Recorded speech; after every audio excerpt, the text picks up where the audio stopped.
Acabamos de tener una gran entrevista con el doctor Donovan de, de Italia. Esta es la nueva serie que va a tener para mostrarle a los niños, a los jóvenes. Se llama Geo World. Es el doctor stevehunters.com.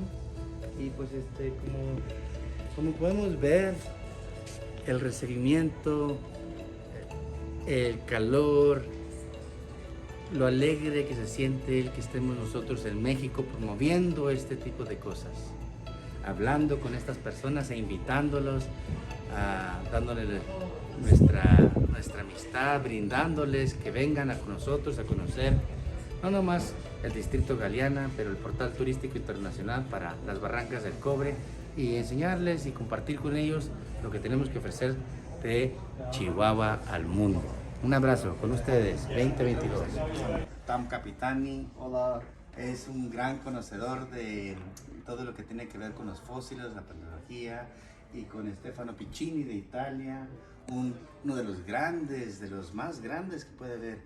Stefano, ¿cuánto tiempo tienes tú estudiando en esta pasión de lo que es los dinosaurios, los fósiles?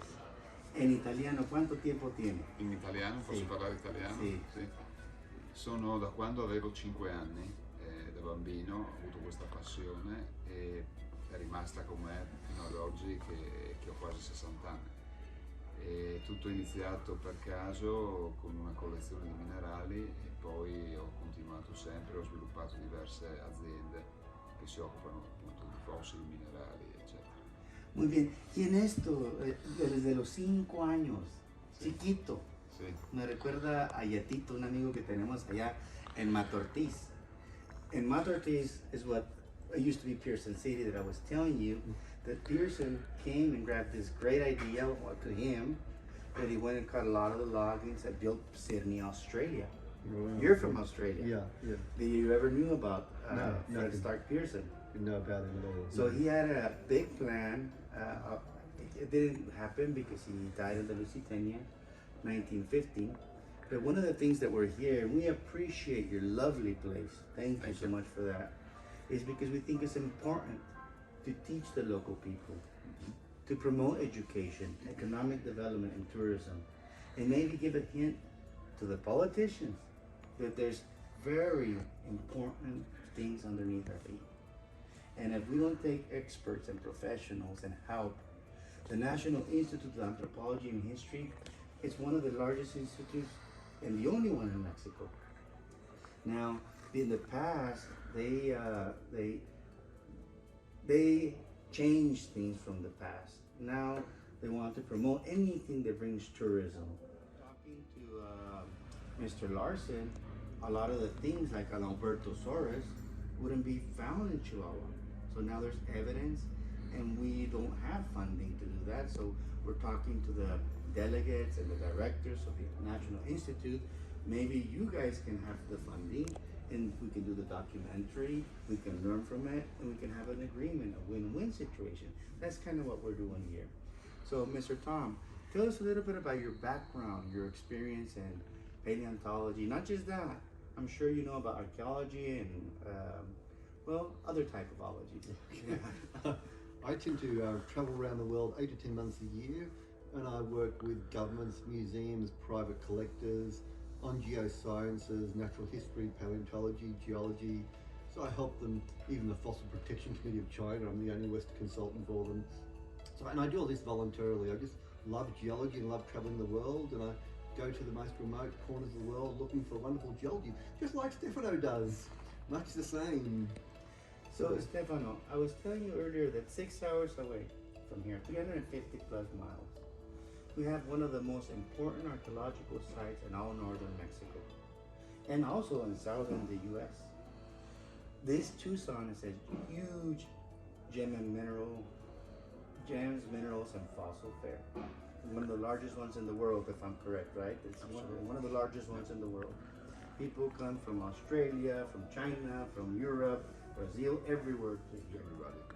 And one of the things, well, there's fossils, there's meteorites, there's gems, there's all kinds of gorgeous minerals, and there's great people. People that sometimes we haven't met each other, we don't know each other, but we miss the opportunity, and here we get that opportunity to get to introduce ourselves. So one of the things that I do as the president of the Natural and Cultural Heritage of the Piccini region is help promote what we have to offer. Piccini region is what it's kind of similar to Chaco Canyon in Colorado, New Mexico, and people used to go with us back. It started in the year 700, and their peak is around 1200 to 1400. Can you imagine? It's 2,000 rooms, 4 stories high, running water. They would welcome all kinds of people. They would trade with everybody, and that's what we're trying to do now, to invite Stefano, Tom Kapitany, and your friends and your social circle to go and visit what we have to offer. That's one of the reasons that I'm really happy, Tom, that we're taking this opportunity for both of us. And also in the future, you too, Stefano. Thank you. Not only to go and teach us, but we're having our gem and mineral fair in Pueblo Mágico Casas Grandes. It's literally called a magic town. There's about 100 plus magic towns that they welcome tourism. They want tourism to come. There are certified guides, the mayors, everybody's put together, and it's our neighbors here locally, 6 hours south.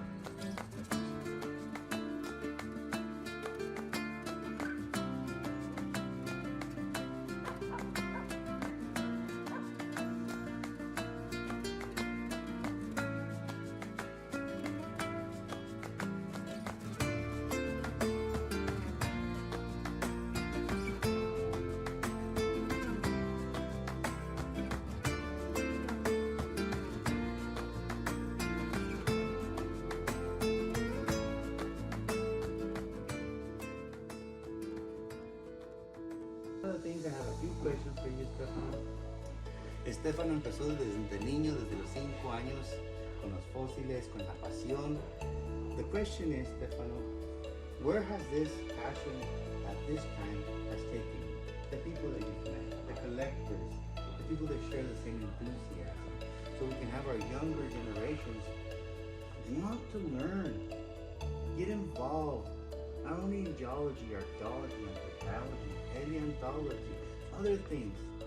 So they don't grow up not thinking that they have to come to the US and look for a construction job, but they can also find out that there's lots of resources that could be that.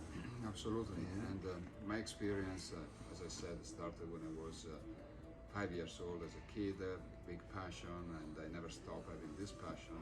So then I went to the university, I got a PhD in paleontology and geology, then I studied gems, then I became a designer for jewelry, then I started one business, another business, and right now I have this showroom gallery in Tucson that is open all year round, but of course during the gem show is the best time of the year because everybody comes here, as you said, Yes, sir. you know, from all over the world, so it's very important for people to know what is going on in Tucson. And understanding what you are talking about, the opportunity of developing a more touristic business in your country, in Mexico, that and in the area that is so close to Arizona. Basically neighbors. Yeah, exactly. So this opens new opportunities for us as commercial paleontologists and geologists to maybe develop joint ventures over there. Maybe there are some new mines that can be open or some new discoveries that can happen. And I mean, we are always open to cooperate as partners, as consultants, as Tom does all the time all over the world. We can bring our experience, knowledge, and we hope that we know that in Mexico we have a problem with the law that you know is forbidden to excavate and buy and sell fossils, but hopefully you know these things are going to change.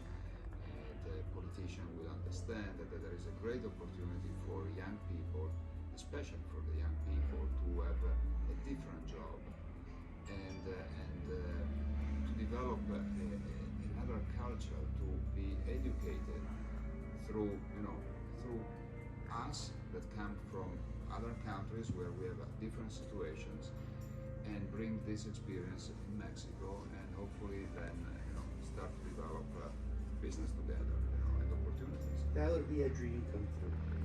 And I think pilot project and then another one, so we can help our neighbors in Mexico. With your help, with Tom, you're a consultant, we can make this happen because we believe strongly that it doesn't matter if you're from Italia, Austria, or China, or Mexico, or speak different language, different religions, have different cultural backgrounds, political views. We should focus on our common denominators. What makes us as human beings and how we can help this world become a better world. And that is our responsibility to teach the local people about their natural resources and the younger generations. They will fall in love. You know that this is fascinating. That the majority of the people, they just don't have the opportunity to come to such a great gallery and meet such great people. We can change that. What do you think about that? Fantastic. Happy to help. Very happy to help. Excellent. Well, I sure appreciate it. Thank you very much. I want to just take a small intro so you can go with us and tell us a little bit about your favorite specimen and what makes him so special. I would like.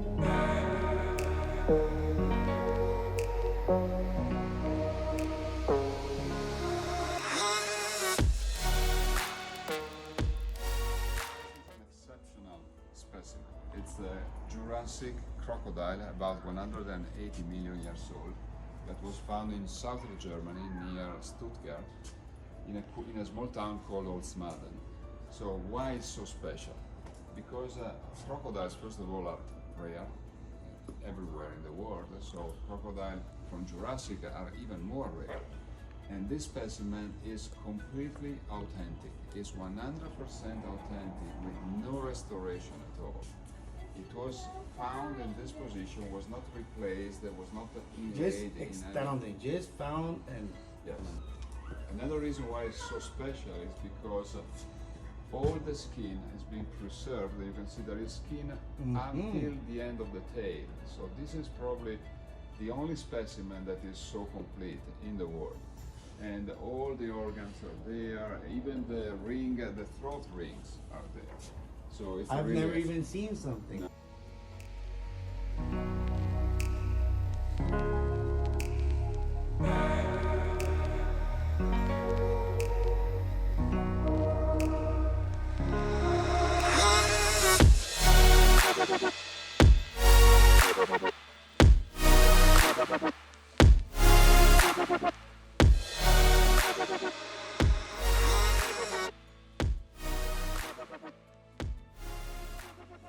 Este meteorito viene de China, de la frontera entre Mongolia y China. It's a big specimen. I see that has something like glassy that looks kind of. Wow, there it is, peridot crystals, really. Right, this is a palisite. It's the largest palisite slice ever found, the largest palisite meteorite ever found. And this is the largest slice that was cut out of this meteorite. Whoa. So half of the meteorite is at the University of Arizona here in Tucson, in the museum there.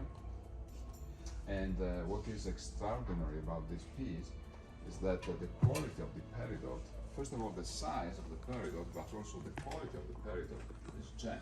Whoa. Okay, so these are all gems. Let me explain this to the viewers in Mexico.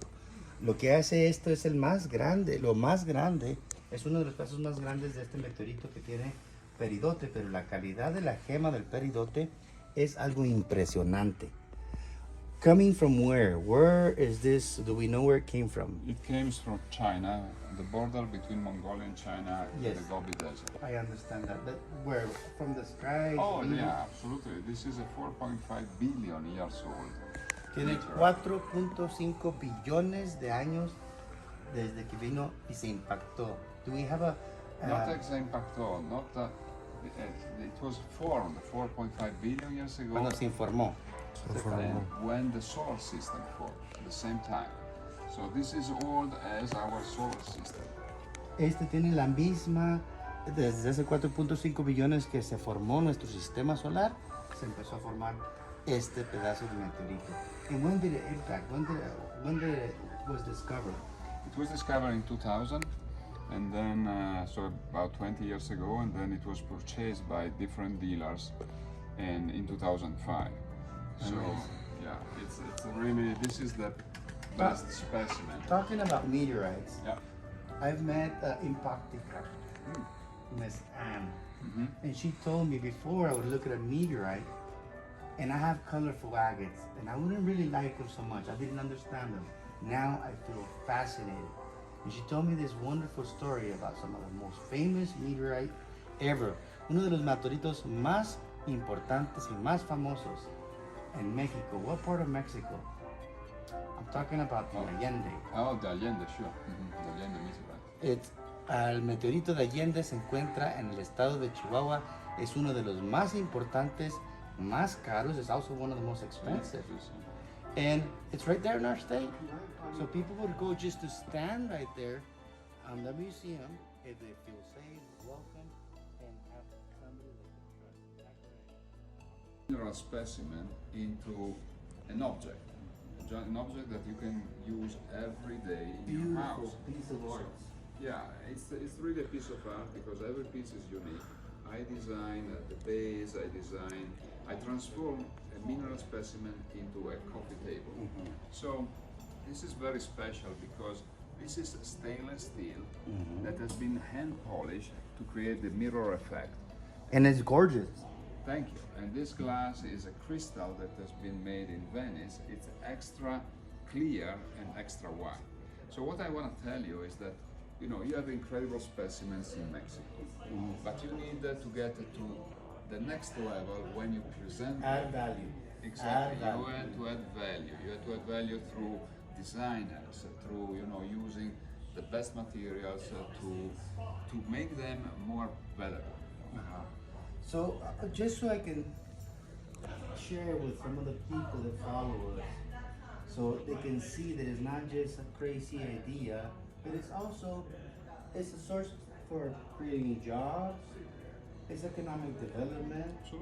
Every piece right there, people, you guys, paleontologists, anthropologists, and archaeologists that go to school and learn about this, they spend time, but this piece right here sells to the public for a good amount of money.